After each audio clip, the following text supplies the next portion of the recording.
La estructura del evento, como habitualmente en Deusto Forum, va a ser muy sencilla. Iniciaremos la jornada con unas palabras de nuestro rector, Juanjo Echevarría, para posteriormente darle la palabra a Gemma Galdón, a la que presentaré posteriormente, para una ponencia sobre retos éticos de la inteligencia artificial. Si tenemos tiempo, tendremos algo de tiempo posteriormente para un pequeño conversatorio en el que recogeré preguntas que podáis transmitir a través del sistema habitual de tarjetas que utilizamos en este tipo de eventos.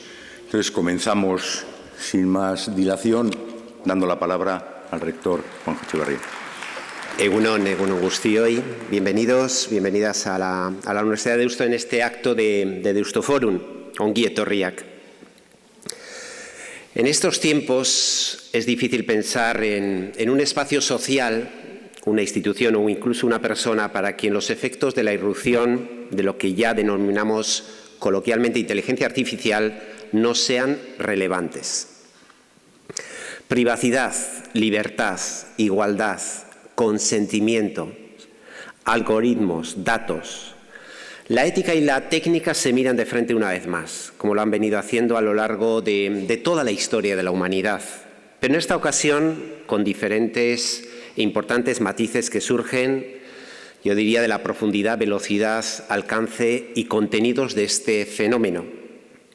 Empresas, gobiernos, sociedad civil, todos experimentamos cada vez con más claridad esta realidad y las universidades no somos ni mucho menos una excepción. De hecho, podemos afirmar que en nuestro caso el papel que estamos llamados a jugar presenta facetas muy diversas, todas ellas relevantes y todas ellas íntimamente relacionadas con nuestra misión como universidad jesuita.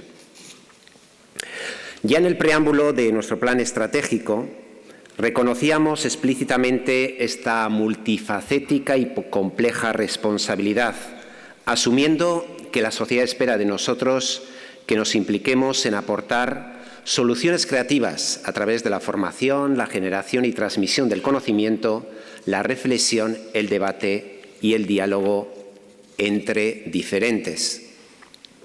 Sobre esta base solo cabe decir que debemos entender como parte de nuestra misión hoy la necesidad de promover una reflexión rigurosa y comprometida sobre los retos éticos que la inteligencia artificial genera hoy, evitando, yo diría, simplificaciones y reduccionismos que la propia ética descarta en su fundamento y método.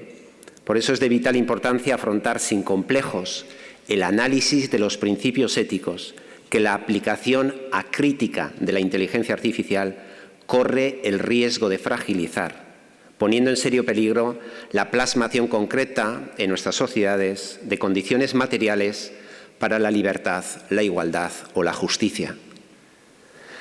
Todos somos conscientes de que nuestro mundo afronta en estos tiempos importantes retos de dimensión global.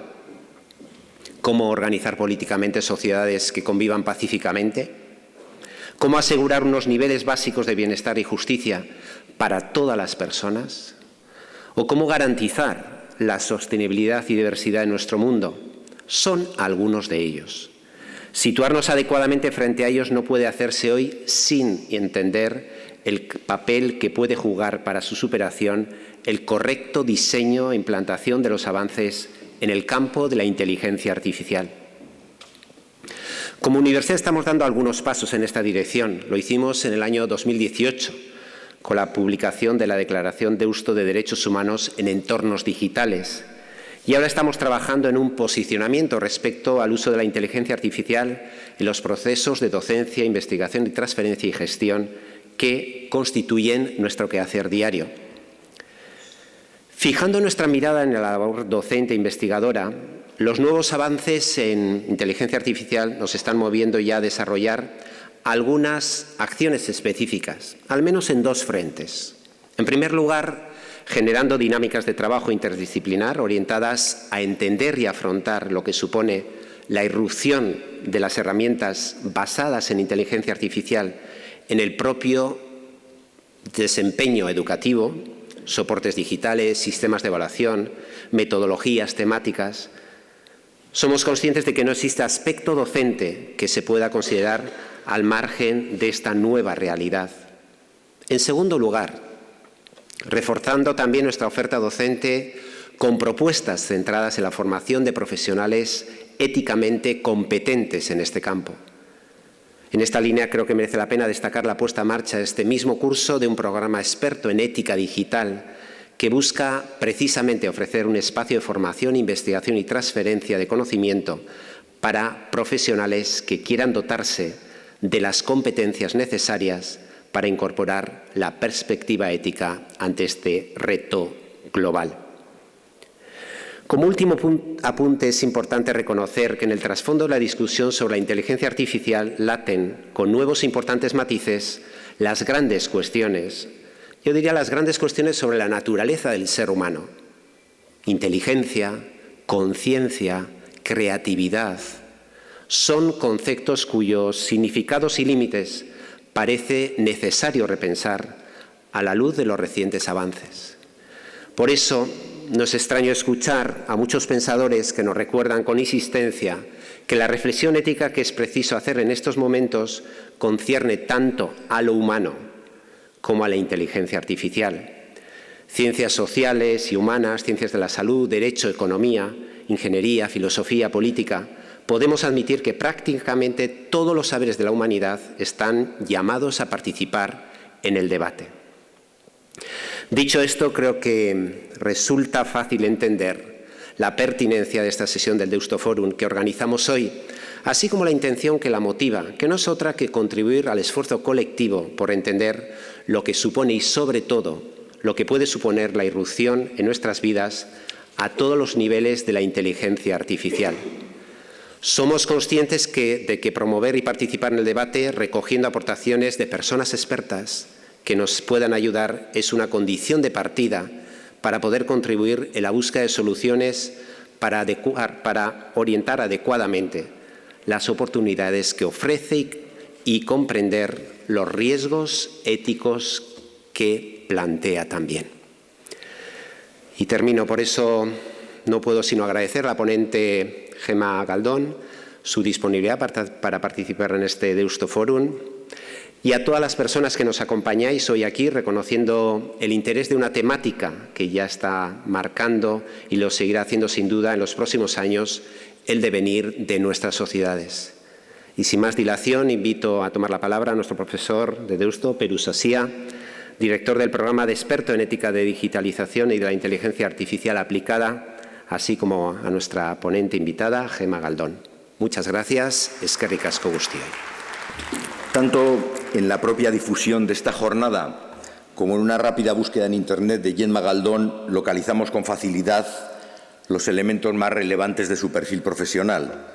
Un extenso currículum, debo decir, en el que encontramos bien entreverados numerosos ingredientes: formación, emprendimiento, militancia política, premios, presencia pública en medios. No voy a hacer, por lo tanto, un relato de todos estos méritos, pero sí creo que puede merecer la pena subrayar, para enmarcar adecuadamente su intervención, su desempeño profesional actual como fundadora y directora de Ethics Research and Consulting. De Gemma se dice que es una reconocida experta en ética tecnológica y responsabilidad algorítmica. Es la fundadora y directora ejecutiva de Ethics Research and Consulting. Su experiencia multidisciplinar en el impacto social, ético y legal de la tecnología intensiva de datos le permite, tanto a ella como a su equipo, diseñar e implementar soluciones prácticas para los desafíos de protección de datos, ética, explicabilidad y sesgos en la inteligencia artificial. Ella fue la encargada de concebir y diseñar el marco conceptual que ahora sirve como base para el producto estrella de Éticas, la auditoría algorítmica. Ética tecnológica, impactos de la tecnología intensiva de datos, explicabilidad y sesgo, auditoría algorítmica. Creo que temas no nos van a faltar en esta sesión, compartidos con la audiencia por alguien que ha sido capaz, además, de combinar con gran solidez la fundamentación teórica con la aplicación práctica. Temas dicho sea de paso, que remiten a múltiples sujetos y espacios de responsabilidad. Encontraremos sin duda referencias, y si no ocurrirá en el diálogo posterior, sin duda referencias específicas a empresas, a personas consumidoras, a administraciones públicas, a personas investigadoras, a juristas, lo que emite ya un primer mensaje relacionado con la complejidad de mirar éticamente la inteligencia artificial e identificar los retos éticos que, como nos decía nuestro rector, nos trae a todos. Estoy seguro de que la intervención de la doctora Galdón nos va a ayudar hoy a entender muchos mejor esos retos. Gemma, muchas gracias.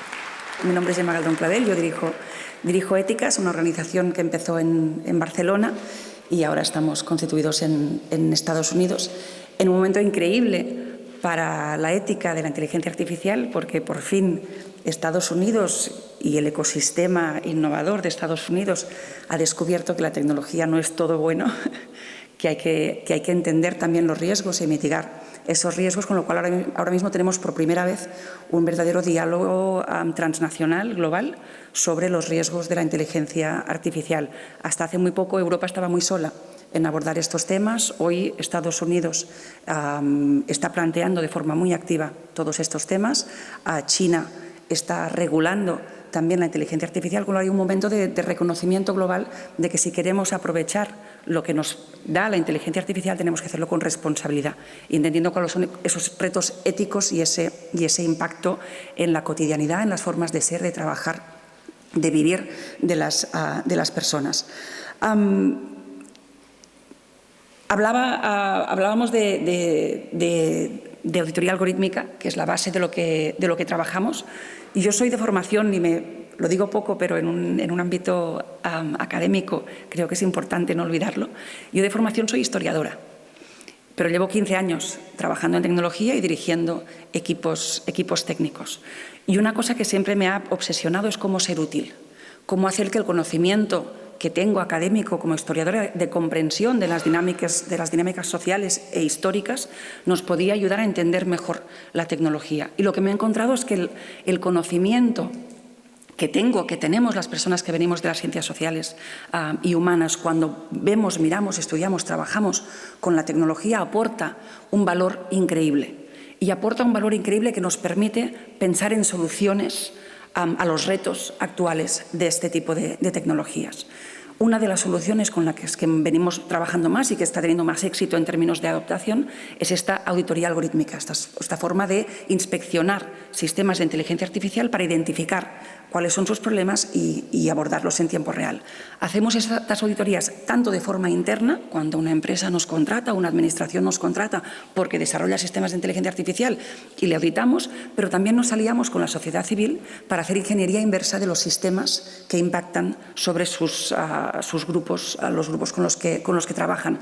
Nuestra última auditoría externa, auditoría adversarial, como las llamamos, es con personas con síndrome de Down, trabajando con empresas que utilizan reconocimiento facial para asignarnos cuota de seguros y viendo cómo impacta este tipo de dinámicas en personas que no tienen rostros normales.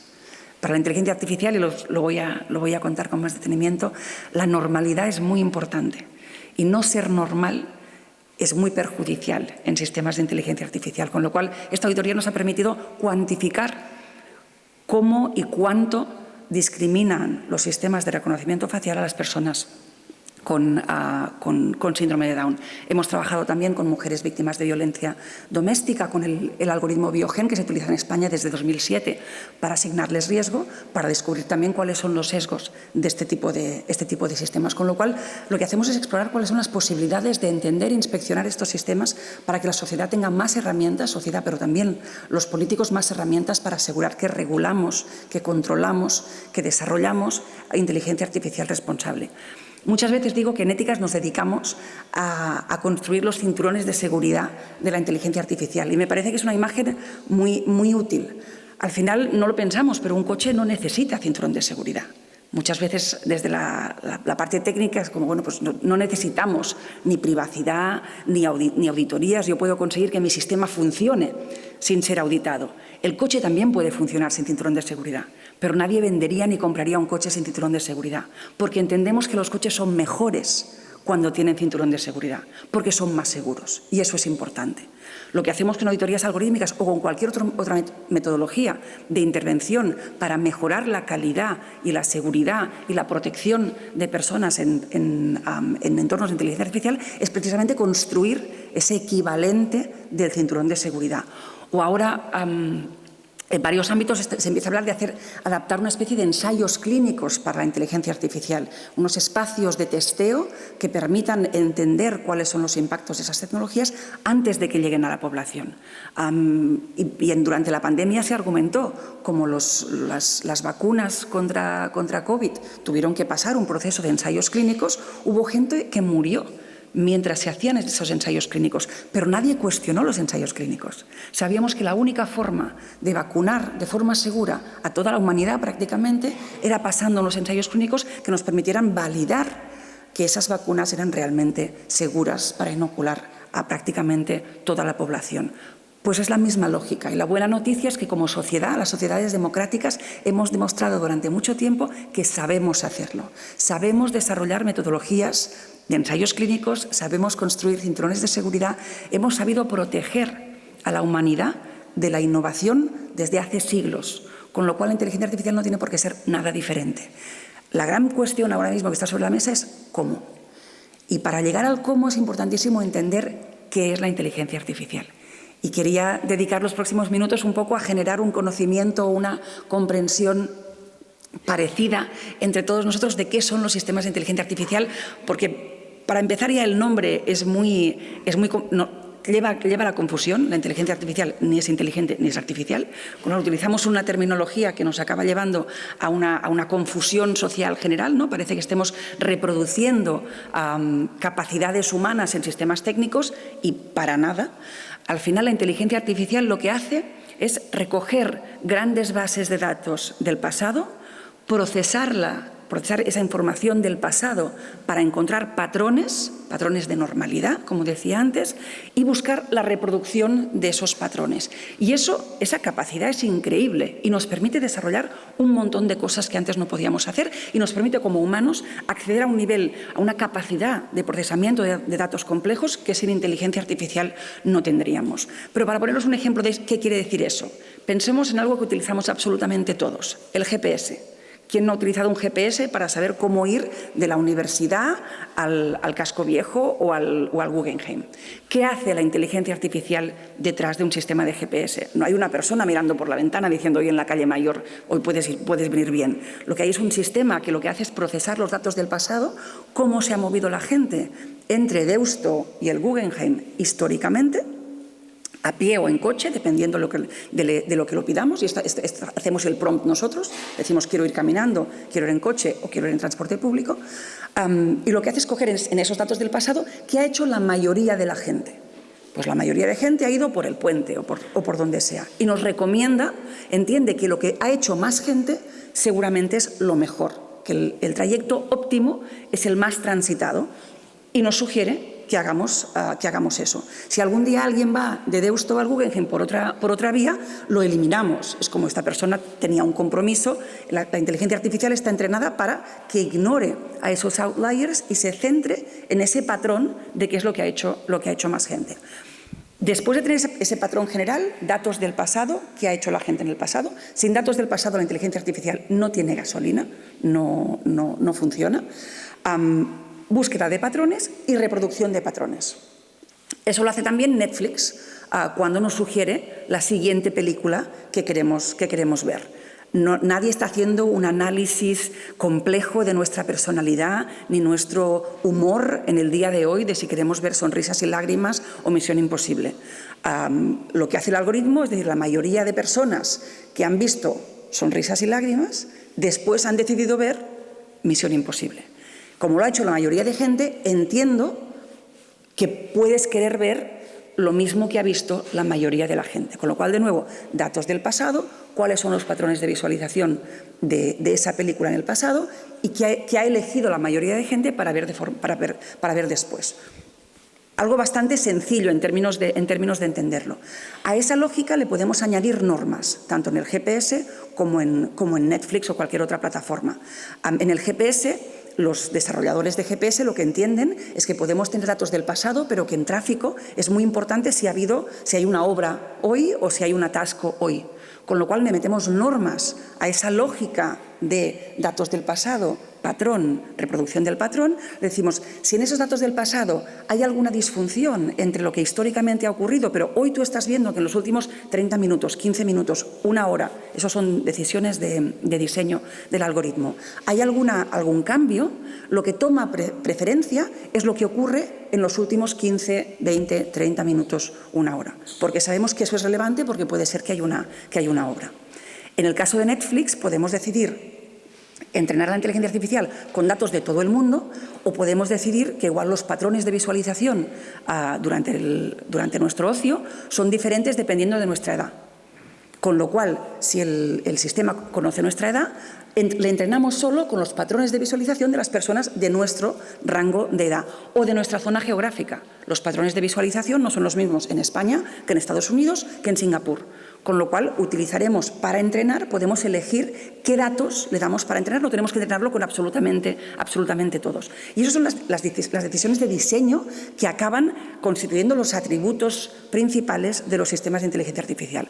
Pero la inteligencia artificial siempre es eso, datos del pasado, patrones, reproducción de patrón, con la intervención de algún tipo de norma, algún tipo de limitación o de característica específica que querramos, que pensemos que es relevante en ese ámbito. ¿Y por qué es importante la ética en todo eso? Pues por varios motivos. El primer motivo, porque esa gasolina casi siempre son datos personales. La inteligencia artificial no funciona sin datos de la población. Y datos personales quiere decir datos de quiénes somos, de cuánto medimos, de cuánto pesamos, pero también de cómo trabajamos, de cómo nos enamoramos, de con quién hablamos, con quién nos relacionamos, cómo lo hacemos. Es decir, ahora mismo todo lo que hacemos deja un rastro. Yo siempre digo, en los años 80, cuando yo volvía a mi casa después de la escuela, que yo estaba en mi casa lo sabía mi madre, igual un vecino que me veía subir al ascensor. Hoy, si yo me voy a mi casa, lo sabe mi teléfono y todas las aplicaciones instaladas en mi teléfono a través del GPS, lo sabe mi ordenador fijo si estoy trabajando y de nuevo todas las aplicaciones que puedo tener cargadas, lo sabe mi Smart TV, que sabe si estoy en casa o no. Os recomiendo mucho leer las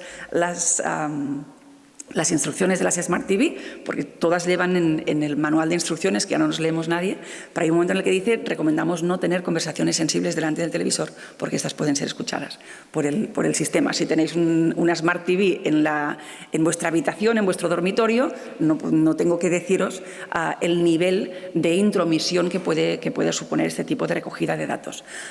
Esa información la puede tener la cámara que me ha visto llegar a mi casa, si el ascensor recoge información sobre quién sube y quién baja. Si estoy hablando con alguien, es información incluso de con quién me estoy relacionando en ese momento. Es decir, todo lo que hacemos hoy en día genera un rastro.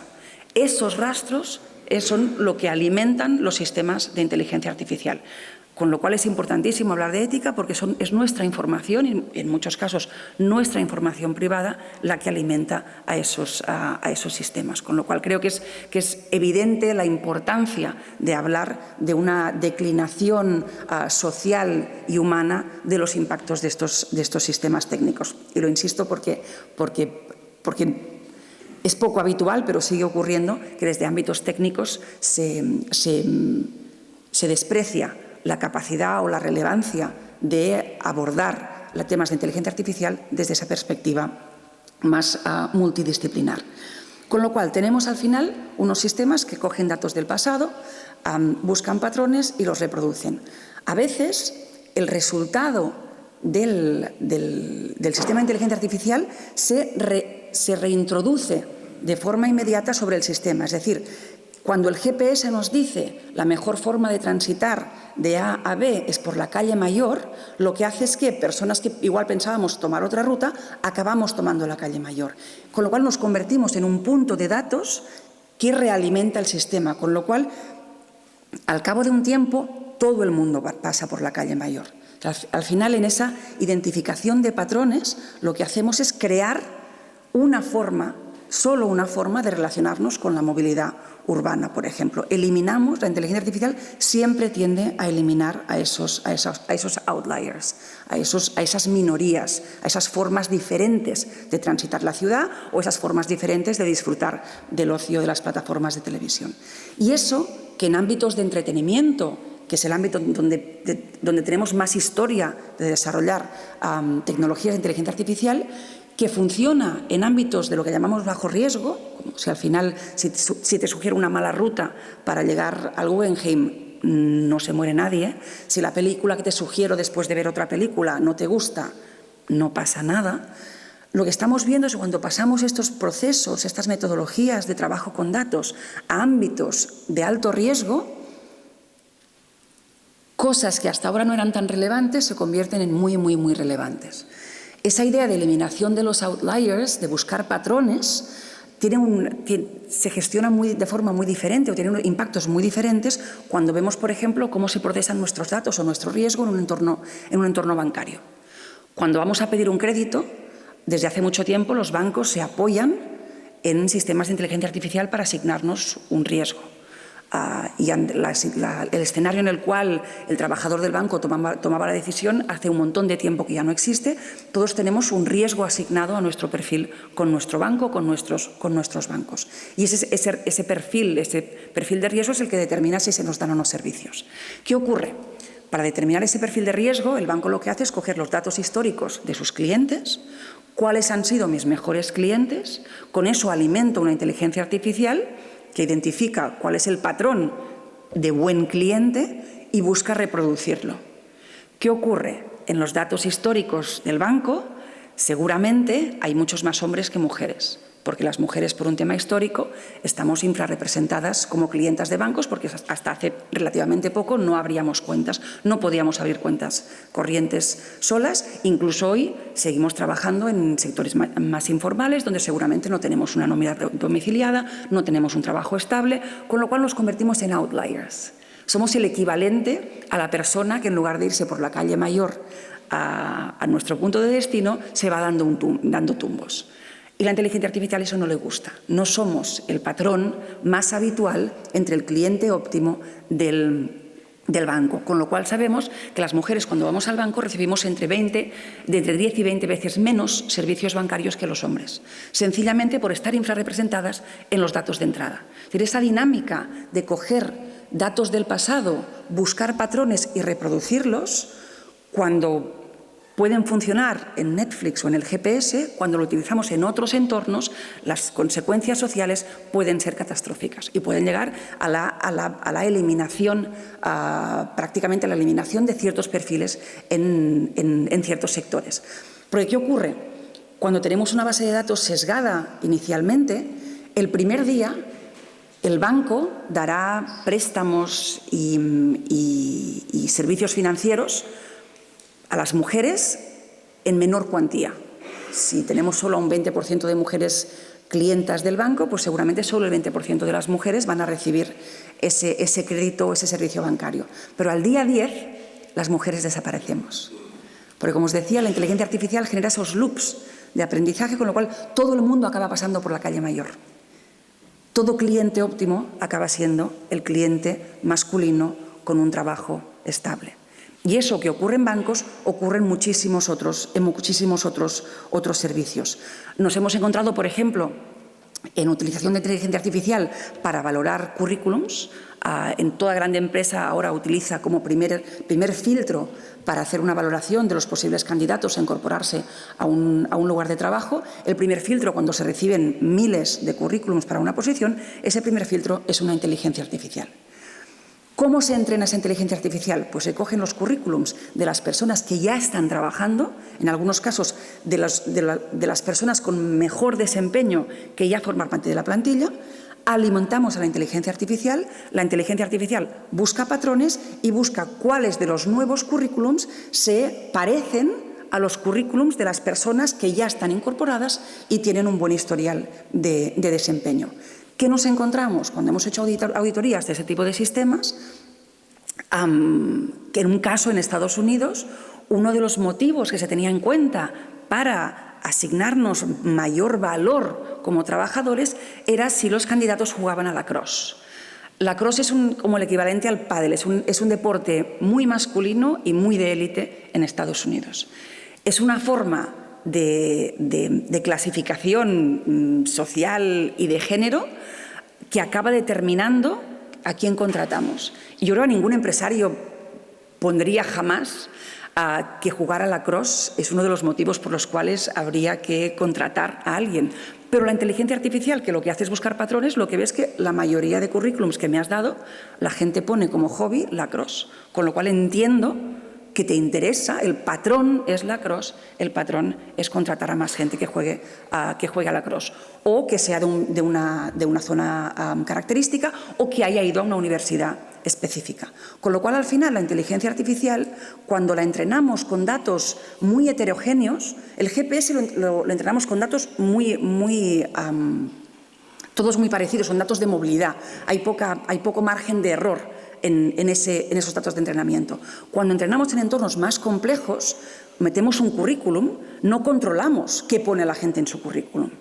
Entonces, si tenemos datos heterogéneos de cosas que no tienen ninguna relación con nuestra capacidad de trabajar bien, el algoritmo lo que ve son patrones. Insisto, no es inteligencia, no es artificial. Busca patrones. ¿Cuáles son las palabras, los indicadores que más se repiten en mis datos de entrada?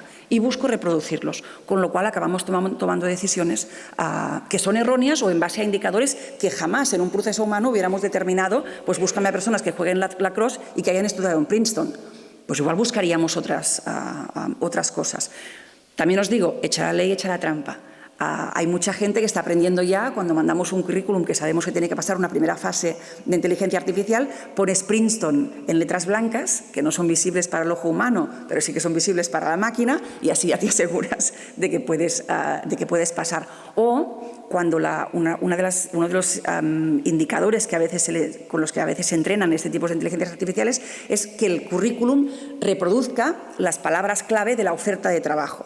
Entonces, la oferta de trabajo pide experiencia de 10 años en atención al público, pues tú puedes poner, aunque no tengo 10 años de experiencia en atención al público, he hecho otras cosas. Porque no, la inteligencia artificial, ese no lo pierde totalmente y se queda con que has puesto 10 años de experiencia en atención al público. Con lo cual también iremos aprendiendo, me imagino, a relacionarnos con estos sistemas y con unas dinámicas al final bastante sencillas de comprender. ¿Qué ocurre muchas veces? Que tomar decisiones sobre temas complejos de forma automatizada nos lleva a una simplificación de dinámicas sociales y humanas muy complejas. Cathy O'Neill, en su fantástico libro Armas de destrucción matemática, Cathy O'Neill es una buena amiga, pero además es como la madre, no digo la abuela porque es joven, pero es la madre de este espacio de ética de inteligencia artificial y de auditoría algorítmica. En su libro ella cuenta un montón de casos y uno de los que cuenta es de un caso ya antiguo, cuando el sector académico, las escuelas de secundaria en varios estados de Estados Unidos decidieron incorporar un algoritmo para evaluar el desempeño de los profesores. Y quiero mencionar este ejemplo porque puede ser relevante para parte del público de hoy. La promesa era que la inteligencia artificial era mucho mejor que las personas, mucho más objetiva en entender quién trabajaba bien y quién trabajaba mal. Y se determinó que al final de curso se hacía una valoración algorítmica del desempeño y eso determinaba quién recibía un bonus y quién era despedido. Algunos de los profesores afectados, despedidos, decidieron llevar el sistema a juicio porque eran personas que antes de la incorporación del sistema de inteligencia artificial tenían una muy buena valoración del desempeño y, en cambio, con la introducción de la inteligencia artificial se habían visto básicamente desprovistos de su lugar de trabajo. El caso se llevó a los tribunales, el tribunal ordenó una auditoría algorítmica y en esa auditoría algorítmica se descubrió que en ese caso no era un sistema entrenado con los currículums ni con datos ya existentes, sino que lo único que se hacía era entrenar el sistema con dos variables clave: desempeño de los alumnos en matemáticas y en lengua. Con lo cual, uno era buen profesor si sus estudiantes sacaban buenas notas en matemáticas y en lengua. Y uno se aseguraba la permanencia en su lugar de trabajo si sus estudiantes sacaban buenas notas en matemáticas y en lengua. En este foro no tengo que explicar que esos no son los indicadores de ser un buen docente. Las notas de los alumnos pueden estar determinadas por muchísimos temas que tienen más que ver con su vida personal que con el desempeño de un profesor, pero es que además ser profesor, y más en secundaria, es mucho más que ayudar a los alumnos a sacar buenas notas. Es verdad que el desempeño en matemáticas y lengua es un indicador de éxito del alumno a largo plazo, pero en ningún caso son indicadores de desempeño de los profesores. Con lo cual, cuando se abrió el sistema, se descubrió que se había decidido utilizar unos indicadores sencillísimos para resolver un problema muy complejo y muy difícil de abordar, que es quién trabaja bien y quién trabaja mal. Muchas veces nos encontramos con este tipo de cosas. Una universidad, una escuela, una administración pública, una empresa compra un sistema creyendo que es un sistema súper complejo, que es capaz de tomar mejores decisiones que los humanos, y cuando lo abrimos nos encontramos con un Excel glorificado. Y eso quiere decir que lo que hemos hecho es reducir la complejidad de la realidad a indicadores sencillos de calcular como desempeño de los alumnos, porque eso es numérico. Para un ingeniero es muy fácil desarrollar un sistema que tenga en cuenta las notas de los alumnos en matemáticas y lengua. Es un input numérico, lo introduzco en mi sistema y me saca un score. Lo que es complejo es pensar qué significa ser docente en el siglo XXI y buscar cuáles son los indicadores y crear esas bases de datos que nos podrán permitir hacer un juicio algorítmico de inteligencia artificial de este tipo de desempeño. Otros ejemplos, el caso de Optum en Estados Unidos, un sistema de inteligencia artificial para priorizar a personas en la sala de emergencias, con la promesa de tomar mejores decisiones sobre la urgencia de las personas que asistían a buscar tratamiento médico. Cuando el sistema fue auditado, en este caso por académicos de la Universidad de Berkeley, se descubrió que los datos de entrenamiento eran datos financieros y no datos médicos. Y eso es de nuevo muy importante. ¿Qué le damos a la inteligencia artificial para que optimice? Determina el tipo de problema que estamos resolviendo. Si entrenamos un sistema médico con datos médicos, estamos resolviendo un problema médico. Si entrenamos un sistema médico con datos financieros, estamos resolviendo un problema financiero. Con lo cual, la urgencia de las dolencias de las personas que asistían a la sala de urgencias venía determinada por el coste que se preveía de su tratamiento y no la urgencia médica de este. Con lo cual, una persona con un posible cáncer era atendida inmediatamente, porque es una dolencia que puede ser muy cara, y una persona con un ataque al corazón se le decía: espérese a usted a que atendamos a toda esta gente con indicios de cáncer, porque es una dolencia barata, en muchos casos, de abordar. Con lo cual, de nuevo, las decisiones sobre qué datos utilizamos acaban determinando ¿qué problema solucionamos? Pensemos en una receta. Si utilizamos harina y azúcar, nos saldrá un postre. Si utilizamos otras cosas, nos saldrá otra cosa. Pues exactamente lo mismo. Determinar los ingredientes que entrenan la inteligencia artificial es clave. Y es una decisión que muchas veces los ingenieros no pueden tomar. No porque sean tontos, sino porque no es su trabajo, no es su función. Determinar cómo solucionamos un problema lo tiene que determinar quien encarga la construcción de una inteligencia artificial. En el caso de las escuelas de secundaria de Estados Unidos, la escuela tendría que haber determinado cuáles son los indicadores que yo quiero que me automatices. En el caso de Optum en Estados Unidos, el hospital tendría que haber determinado esos son los indicadores que quiero que automatices. Pero muchas veces nos encontramos que se le traslada el problema a los ingenieros y los ingenieros lo que hacen es preguntar ¿qué datos estructurados tienes? Y en el caso de un hospital, propiedad de un conglomerado de seguros médicos, los datos estructurados son claramente los datos financieros, con lo cual se utiliza lo que se tiene y no lo que se necesita. Y eso nos acaba llevando al final a que estemos rodeados, y es lo que vemos cuando auditamos sistemas, estamos rodeados ahora mismo de sistemas de inteligencia artificial terriblemente sesgados, Y eso es problemático, es decir, la eliminación de las mujeres, de las personas con un estatus socioeconómico determinado, la discriminación por zona geográfica, que es importantísima, la discriminación de todos los que no son normales, personas con síndrome de Down, ahora estamos trabajando con personas ciegas. Sabemos dinámicas de discriminación constantes y además una discriminación no deseada. Al banco le interesa tener a buenas clientas.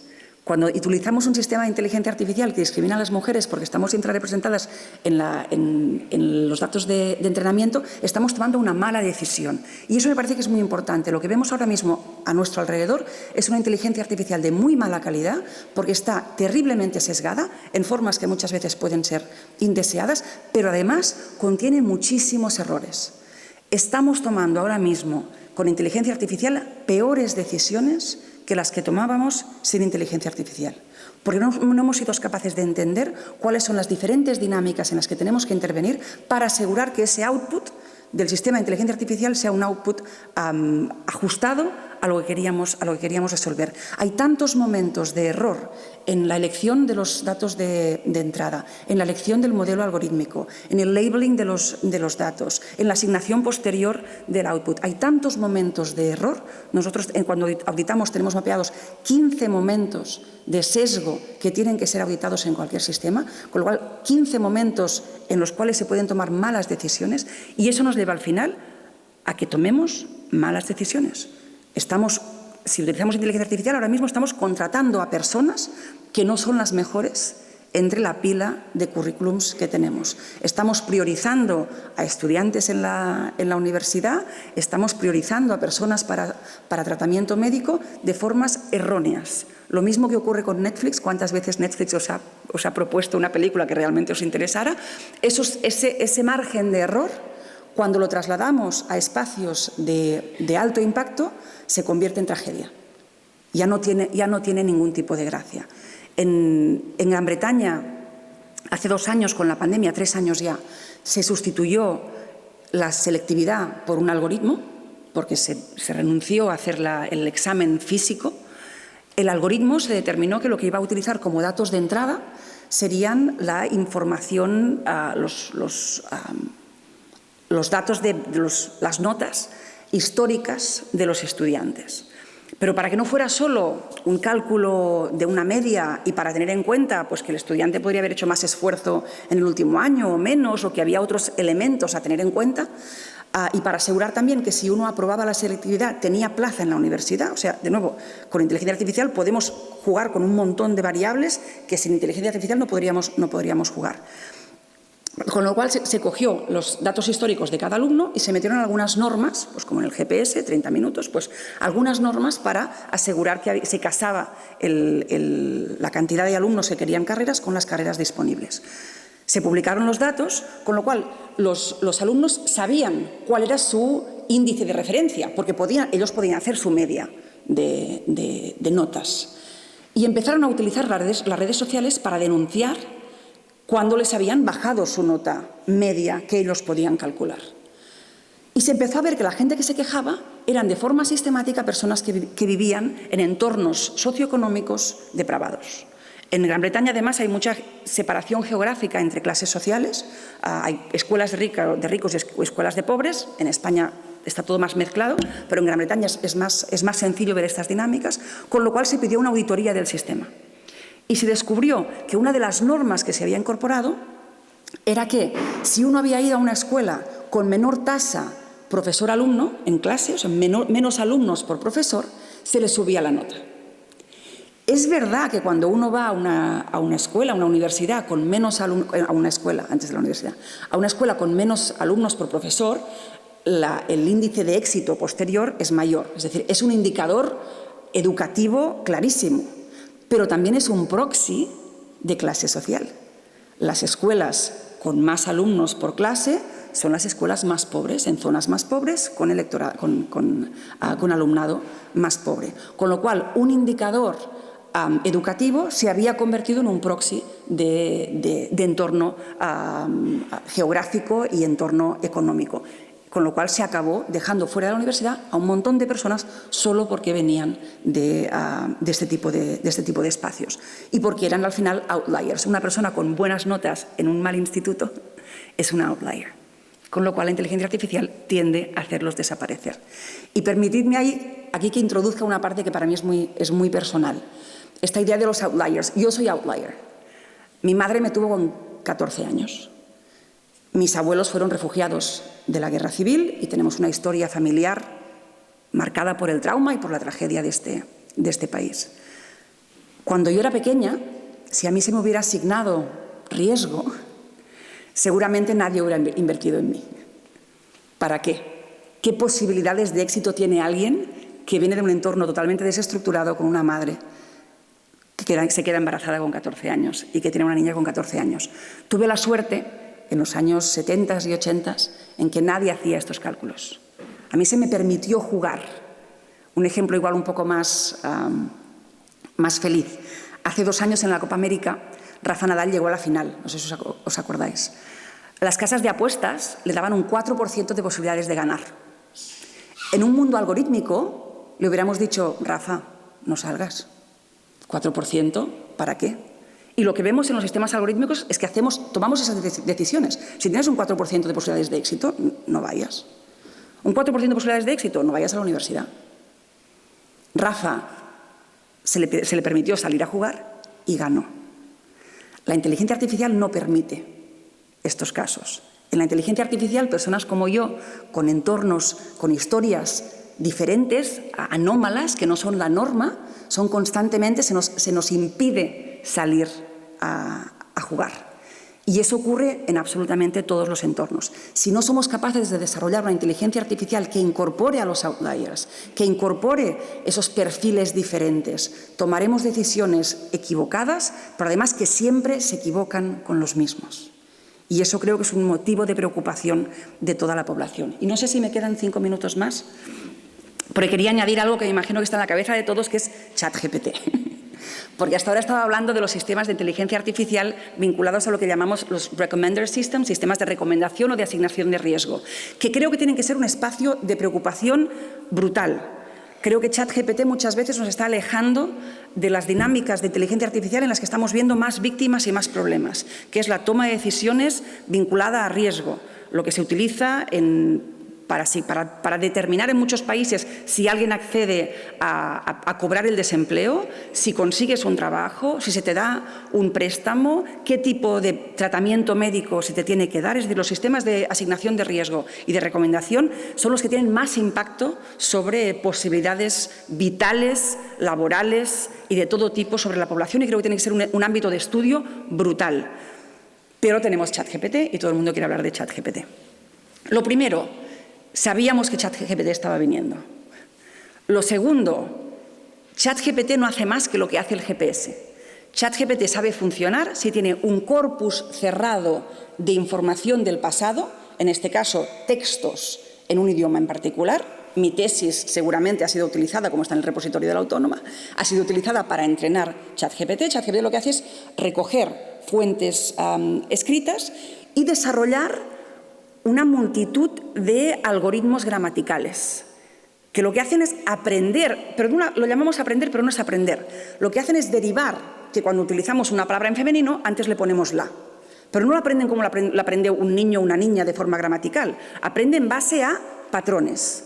Lo que vemos es que si digo mesa, mesa irá precedida por la, con lo cual la mesa. La inteligencia artificial que genera lenguaje no entiende el lenguaje. Entiende de microalgoritmos gramaticales que le permiten formar frases parecidas a las frases que han sido utilizadas para entrenarla.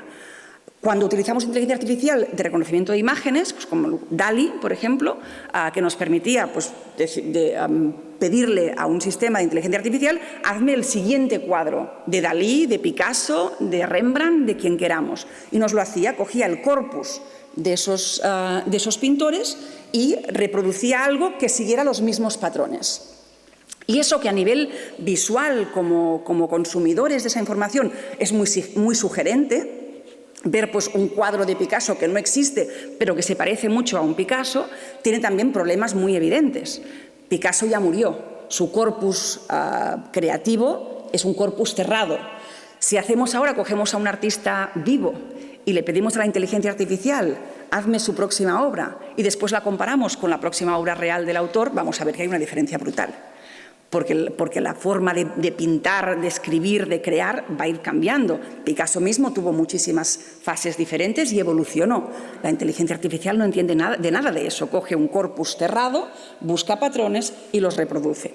Con lo cual, aunque puede ser muy sugerente ver esa nueva obra de Picasso, no tiene nada que ver con lo que habría creado Picasso en un entorno real, porque Picasso hubiera estado sujeto a un montón de inputs externos e internos. Ninguna inteligencia artificial podía prever el Guernica, porque el Guernica es fruto de un momento muy concreto, de unas circunstancias muy concretas. Con lo cual, importantísimo entender que la parte que nos atrae de esas inteligencias artificiales muchas veces esconde las limitaciones de estos propios sistemas. Está muy bien como divertimento, como capacidad para predecir cuál hubiera sido la pintura siguiente de Picasso.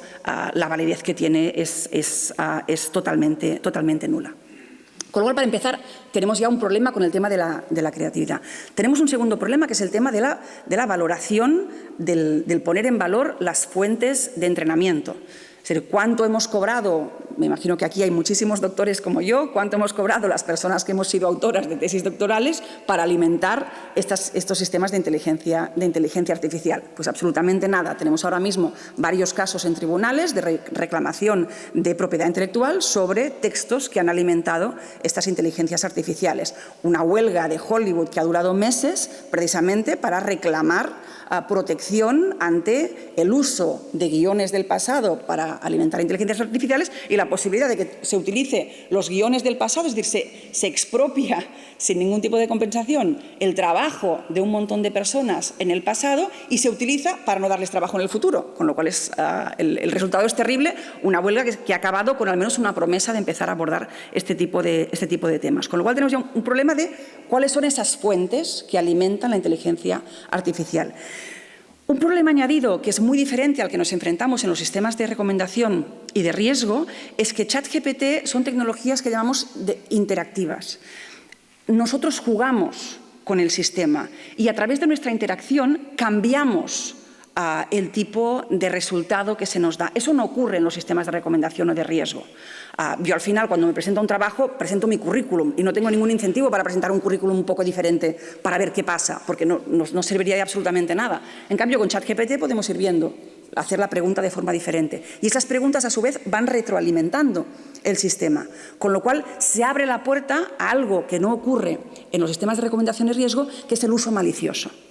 Yo puedo introducir un prompt que lleve a la inteligencia artificial a incorporar una dinámica maliciosa. Por ejemplo, en ChatGPT hay preguntas que no se pueden realizar, porque el sistema, pues ¿cómo fabricar una bomba?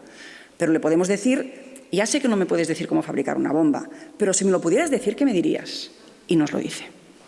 Entonces, como podemos, y eso es como un ejemplo muy de andar por casa, pero hay usos maliciosos que en los otros sistemas que son más privativos, que lo utiliza un banco o una escuela, no son sistemas con los que podamos interactuar de forma constante. Con lo cual, el tema de la interacción y el uso malicioso sigue siendo un reto brutal. Con lo que estamos ahora jugando es con lo que llamamos red teaming, que es hicimos un experimento en DEF CON este verano, liderado por la Casa Blanca, para ver, de juntar diferentes grupos de personas para atacar de forma sistemática estos sistemas y registrar los resultados y hacer como un ejercicio de ataque, igual que hacemos ataques informáticos, pues un ataque humano con prompts para ver el uso malicioso, qué resultados nos daba, registrarlo y ver si de ahí podemos sacar recomendaciones para después generar políticas alrededor de las limitaciones de ChatGPT.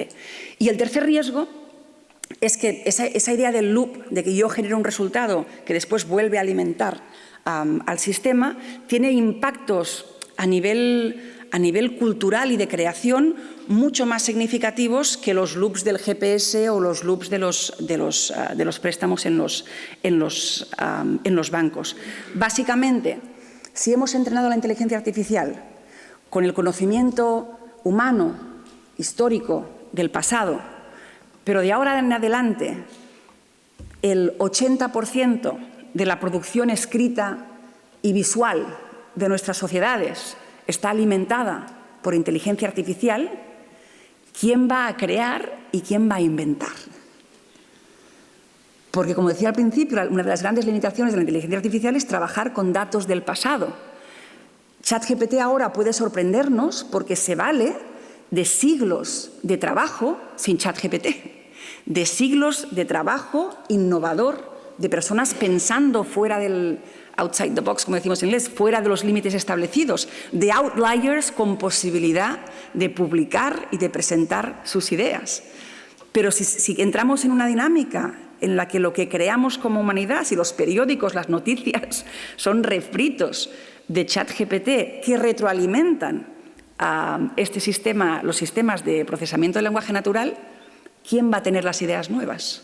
¿Dónde van a estar? Es decir, de nuevo, el patrón va a ser las ideas del pasado fritas y refritas y trifritas sin ninguna capacidad de innovar. Con lo cual, como humanidad nos enfrentamos a un problema importante y seguramente tendremos que crear otros espacios de creación, de incentivación de la innovación que nos permitan salir de esos loops de reproducción del conocimiento del pasado y que nos permitan seguir inventando.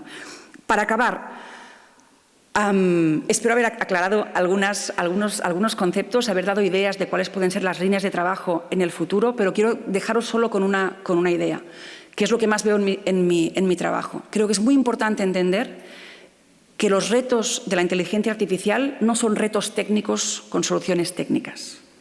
Y muchos de los problemas que tenemos ahora mismo en abordar los problemas, las disfunciones, incluso las potencialidades de la inteligencia artificial parten de entender que son problemas técnicos con soluciones técnicas. El problema de la inteligencia artificial no es solo técnico. Los datos son datos humanos, de la complejidad de la experiencia humana. No podemos entenderlos solo como problemas vinculados a fórmulas matemáticas.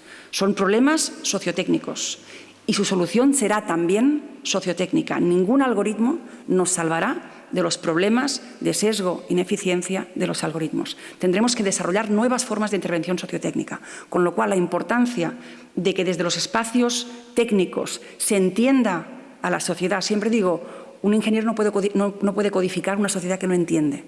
Empoderemos a los ingenieros para entender más a esta sociedad, pero empoderemos también a los sociólogos y a los historiadores para utilizar las herramientas de la técnica y para permitirles hablar, interactuar, relacionarse con esos espacios. Nos quejamos siempre de los ingenieros que no entienden, al menos desde mi ámbito como científica social, y creo que nosotros tenemos como científicos sociales, personas que venimos del ámbito de la humanística, un reto importantísimo y estamos más detrás nosotros que ellos.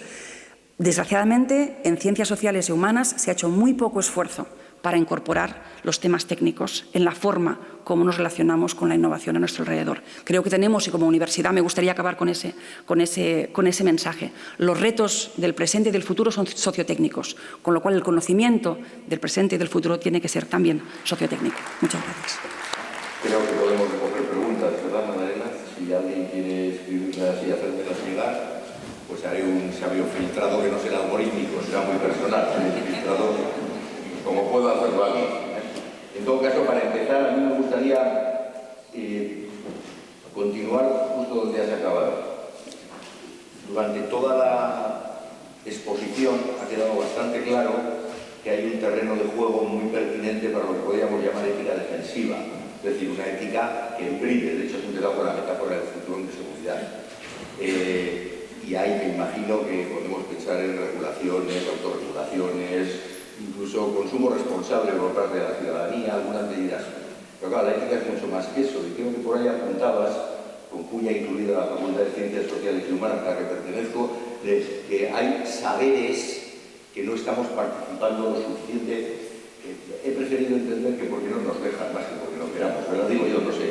Pero en todo caso, me gustaría que avances un poco más en esa dirección. Es decir, hay algo proactivo, no reactivo, frente a vamos pillando que un algoritmo ha sido racista. Bueno, racista fue quien lo programó, no el algoritmo. ¿No?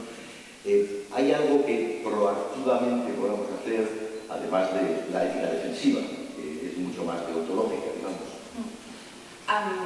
Mira, voy a ser igual más crítica de lo que te gustaría. Yo creo que uno de los problemas que hemos tenido, uno de los retos que hemos tenido desde las ciencias sociales y humanas, es relacionarnos con la tecnología de una forma que nos puedan entender y que sea sea útil. Decía al principio, para mí mi obsesión ha sido ser útil, porque cuando yo empecé como historiadora a trabajar en estos temas, lo que me encontraba es que lo que yo contaba no era relevante. Para mí lo era, pero para la gente a la que yo quería influir, a los ingenieros, era totalmente irrelevante. Y me empecé a encontrar con muchísima gente que decía cosas muy interesantes, pero muy irrelevantes, o muy inútiles. Inútiles en términos de impactar sobre aquellos a los que queremos que cambien su forma de trabajar. Pongo un ejemplo. El MIT creó un juego que aún se puede jugar, si entráis en World Machine en Internet, puedes jugar al juego del MIT, que era sobre los dilemas morales de la inteligencia artificial. Desde las ciencias sociales y humanas se habla mucho de la moralidad y de una concepción ética bastante abstracta en relación con la tecnología. En el World Machine, tú lo que podías hacer es que te convertías en un conductor de coche autónomo. Y ibas a cruzar una calle y de repente te salían pues, una mujer embarazada a la derecha, un señor mayor a la izquierda. ¿A quién atropellamos? Y tenías que decir pues, a la mujer embarazada o al señor mayor, ¿no? Como una valoración social. 3 niños y una persona mayor. Bueno, mejor al mayor, ¿no? Los 3 niños cientos por delante. Todo tipo de decisiones terribles, porque tenías que matar a alguien. Pero es la forma del MIT hacía unos años de introducir los dilemas morales de la inteligencia artificial. ¿Qué me pasaba a mí cuando iba a dar clases a ingenieros? Decía, mira la World Machine. Se quedaban con la cara así como, ¿a mí me estás contando? Y yo desarrollo tecnología para coches autónomos y mi problema no es si mato a una embarazada. Yo no sé si están embarazadas ni si son señores mayores. O sea, y además el coche siempre va a intentar evitar el accidente. La lógica del negocio que tenemos que construir es evitar el accidente, con lo cual el problema que me estás poniendo delante, primero es técnicamente imposible, yo nunca sabré si delante tengo a 3 niños o a un señor mayor, pero además ya tengo una norma de negocio que es evitar el accidente. Con lo cual, como juego, está muy bien, pero a mí no me soluciona cómo hago mejor mi trabajo, cómo aseguro que los coches autónomos funcionen mejor en entornos donde hay personas humanas. Y eso nos pasa muchísimo. Es decir, ponemos cosas sobre la mesa que no son útiles en términos de desarrollar mejor la tecnología. Y ahora mismo creo que, no estoy negando el papel y el rol de la filosofía y de la reflexión, hablo mucho con José María Lasalle sobre esta idea de la sociedad artificial. Me parece genial que juguemos con conceptos posibles, futuribles, pero creo que también es muy importante que nos relacionemos con los retos de ahora mismo. ¿Qué podemos aportar para que los ingenieros de coches autónomos tomen mejores decisiones entendiendo la complejidad de la sociedad? Tiene que haber gente que también haga eso, porque además no nos olvidemos que desde la filosofía y desde las ciencias sociales llevamos hablando de inteligencia artificial desde hace siglos. Es decir, pensar sobre la inteligencia artificial, sobre la posibilidad de que los humanos nos reproduzcamos a través de medios técnicos, es algo de lo que hablaba Platón. Que podemos tener un debate filosófico sobre la tecnología totalmente desvinculado de las posibilidades tecnológicas.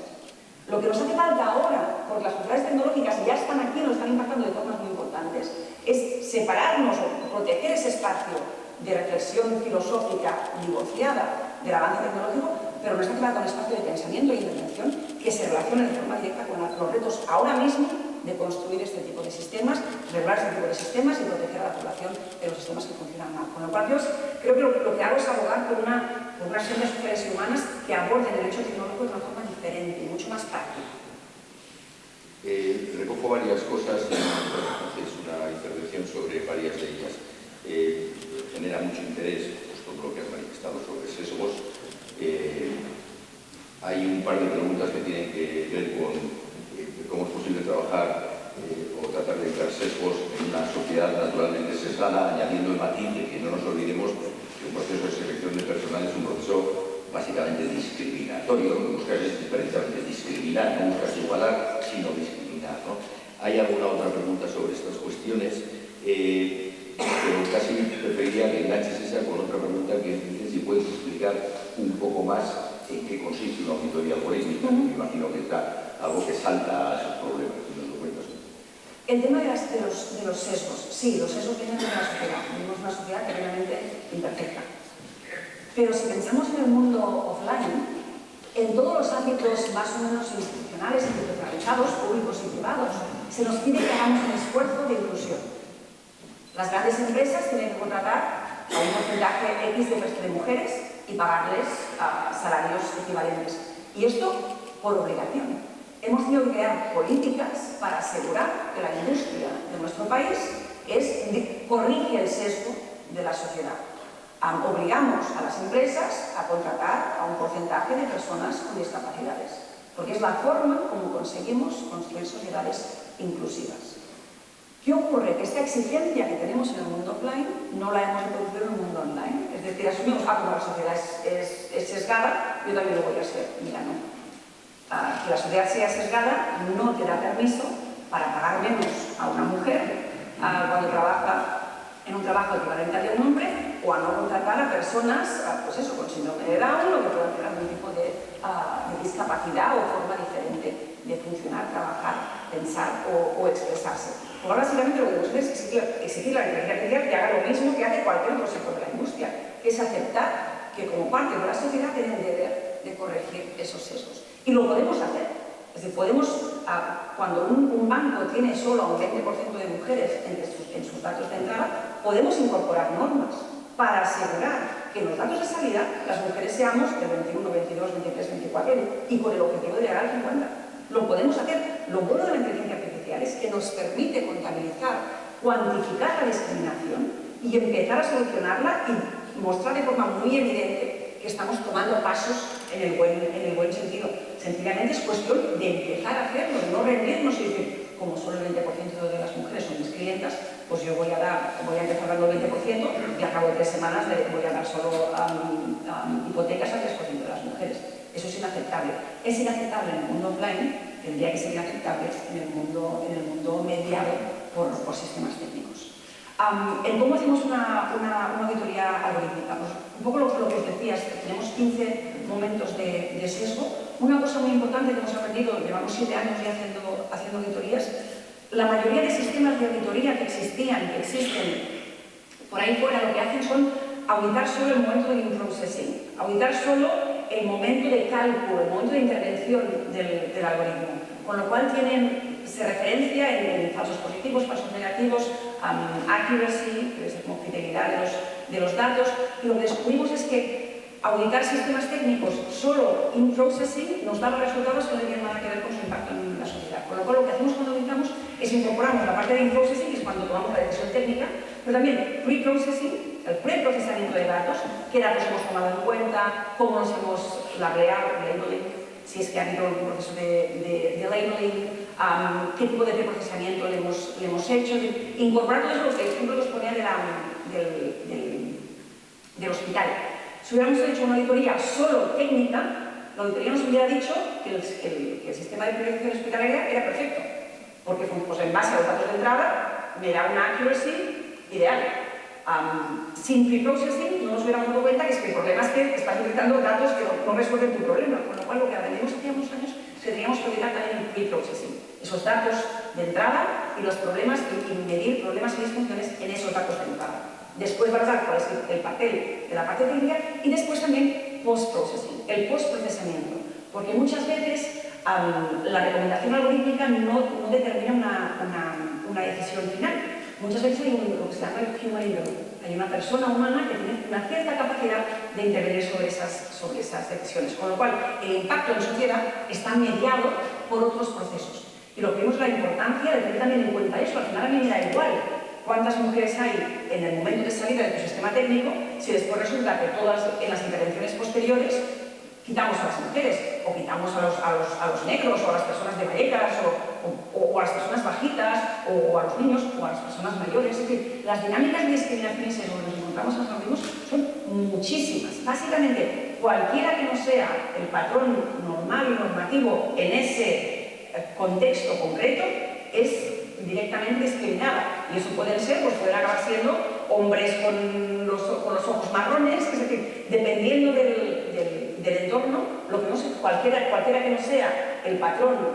más habitual acaba siendo discriminado. Con lo cual, la importancia de hacer esa auditoría sociotécnica que incorpore preprocesamiento y postprocesamiento. Y eso lo que nos permite es ir identificando diferentes inputs cuantitativos que nos permiten ver cómo los datos de los atributos protegidos van funcionando en diferentes momentos del proceso, y luego lo que tenemos son unas librerías con datos de la sociedad que nos permite ver, pues, si tú eres un banco o una universidad que actúa sobre el ámbito del País Vasco, pues tendrías que tener una representatividad de tu alumnado parecida a la composición demográfica y socioeconómica del entorno en el que intervienes. Con lo cual tenemos librerías que lo que hacen es ver esos inputs en relación con el espacio geográfico que puede ser de relevancia, por lo que nos encontramos.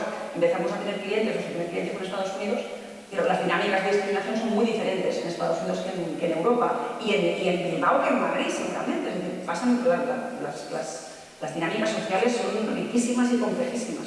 Con lo cual, la forma de incorporar esa riqueza y complejidad de forma localizada, lo que hacemos es construir librerías contra las cuales ponemos todos estos inputs que vamos recogiendo del proceso de editorial. Y con eso lo que hacemos es identificar unos risks, unos niveles de riesgo que acaban determinando, acaban escribiendo la auditoría, y a partir de ahí hacemos un seguimiento de los indicadores más problemáticos para asegurar que en los semanas, meses posteriores no haya ningún dato que acabe yendo más allá o quedándose corto en los thresholds, perdón, que me cuesta mucho hablar en castellano de todo esto, de los umbrales que hemos determinado que son aceptables, ¿no? Pues, por ejemplo, un banco, si un banco que opere en el País Vasco, si en el País Vasco las mujeres en edad activa son el 40% de las personas en edad activa, en los datos de entrenamiento vemos un 20% y en los datos de output vemos un 25%, lo que estaríamos viendo es que hay algo en el sistema algorítmico que está favoreciendo a las mujeres, con lo cual sería una valoración positiva del papel del algoritmo en la selección de las mujeres, pero un 25% de mujeres sigue estando muy lejos de la representatividad de las mujeres en el ámbito del País Vasco, con lo cual queríamos crear mecanismos para que con el paso del tiempo nos fuéramos acercando a ese 40% de representatividad de las mujeres y íbamos identificando, como los sistemas van aprendiendo de forma constante, iríamos siguiendo en tiempo real cuáles son esos índices de asignación, insisto, a mujeres, a personas de Baracaldo, o sea, los diferentes atributos que considerábamos que constituyen riesgo dentro del sistema.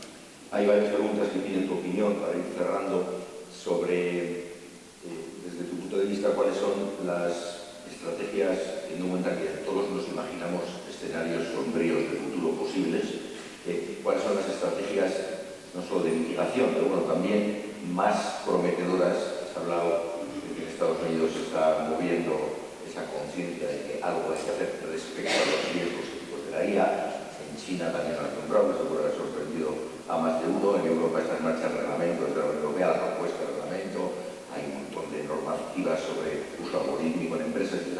¿Cuáles te parecen que son las estrategias a nivel global o regional más prometedoras en este momento? Yo le estoy dedicando mi vida a la auditoría algorítmica porque creo que es lo que tiene más futuro en términos de impacto. O sea, al final, cuando auditamos, lo que estamos haciendo es crear una estructura de incentivos diferente a la actual. Porque los problemas de un sistema de inteligencia artificial no se resuelven en la auditoría. Para que tú puedas hacer la auditoría, tendrás que haber hecho las cosas muy diferentes anteriormente. Con lo cual, utilizamos la auditoría como una forma de lanzar un mensaje muy potente a la industria y al mercado de hay que empezar a trabajar, a hacer las cosas mejor, hay que empezar a documentar procesos y a tener mecanismos para saber, un proceso de ensayo clínico, ¿no? Hay que tener mecanismos para asegurarle a la sociedad que lo que estamos haciendo se hace bien. Y cuando se ha hecho todo bien, todo eso entramos como auditoría y decimos, certificamos que lo has hecho bien. No es el momento actual, pero lo que queremos es crear ese incentivo en el mercado. A mayores de todo eso, se están creando como scores, como un Nutri-Score, mecanismos visuales que nos permitan distinguir entre mejores y peores sistemas. Una de las cosas que nos ocurre cuando trabajamos con empresas es que tú ahora eres una empresa que es incorporar inteligencia artificial para discriminar currículums, tú vas al mercado y no tienes mecanismos para saber qué sistemas funcionan bien y qué sistemas funcionan mal. O sea, nuestro cliente en realidad no es quien desarrolla la inteligencia artificial, sino quien la utiliza. Nuestros grandes clientes están en el mundo médico, la administración pública, pues son conscientes que están incorporando tecnología de otros, que la liability, la responsabilidad si algo va mal, la tienen ellos como institución, pero la tecnología viene de fuera. Y tienen muy pocas herramientas ahora mismo para saber si lo que me están vendiendo, lo que me dicen realmente es lo que hace que lo estoy comprando en un mecanismo ilegal. Entonces, crear esos procesos, uno de los que estamos desarrollando es el prospecto algorítmico, parecido a un prospecto médico que no es medicina. Cuando te compras una medicina, te dice los ingredientes, los ensayos que se han realizado, a qué hacer si algo va mal, cómo tomarlo. Pues esa información básica que el cliente, no cliente usuario, sino cliente, administración, empresa, pueda distinguir entre diferentes proveedores. Básicamente lo que nos ocurre en inteligencia artificial, estamos en un espacio muy anómalo en democracia. Las democracias son sistemas de protección a las personas. Lo que nos distingue de otros sistemas de gobierno es que en democracias protegemos. Todo lo que nos rodea pasa procesos de validación. Las sillas en las que estáis sentados han tenido que demostrar que pueden aguantar el peso de una persona para poderse defender. En inteligencia artificial nada es controlado. Todo lo que tenemos, el ecosistema de garantías, de documentación, de control que existe en absolutamente todo, no existe en inteligencia artificial. Hemos dejado que se desarrolle un Far West de innovación con muchísimas disfunciones y que además está desarrollando tecnología muy subóptima, o sea, con muchos problemas de calidad en esos outputs, para no hablar de impacto sobre la sociedad. Eso hay que resolver. Lo que hay que hacer es empezar a crear ese ecosistema de regulación, control, documentación que permita que la inteligencia artificial y la tecnología esté al mismo nivel que la construcción, la medicina o cualquier otro espacio de desarrollo e innovación en nuestro mundo actual. Acabar con esa anomalía, con lo cual cualquier iniciativa en ese sentido será una iniciativa que tendrá muchísima importancia. Y a veces, cuando no se pueden abordar las cosas de forma directa, se pueden abordar de forma indirecta. Yo la semana pasada, ahora hace 8 días, estaba en la Casa Blanca porque estamos trabajando con una orden ejecutiva para la compra pública de tecnología por parte del Gobierno Federal y todas las agencias del Gobierno Federal, y estamos viendo si podemos pedir que el Gobierno Federal esté obligado a valorar con más puntos la tecnología que haya pasado por una auditoría, por ejemplo, ¿no? Pues es una forma de no cambiar una legislación, pero como institución o la universidad, pues no compraremos inteligencia artificial si no ha pasado una auditoría. Es una forma de decirle al mercado: empieza a demostrarme que has hecho los deberes antes de venir a venderme un producto. Con lo cual ahora mismo hay un montón de iniciativas y todas muy prometedoras. Pues estupendo, muchas gracias, Inma. Acabamos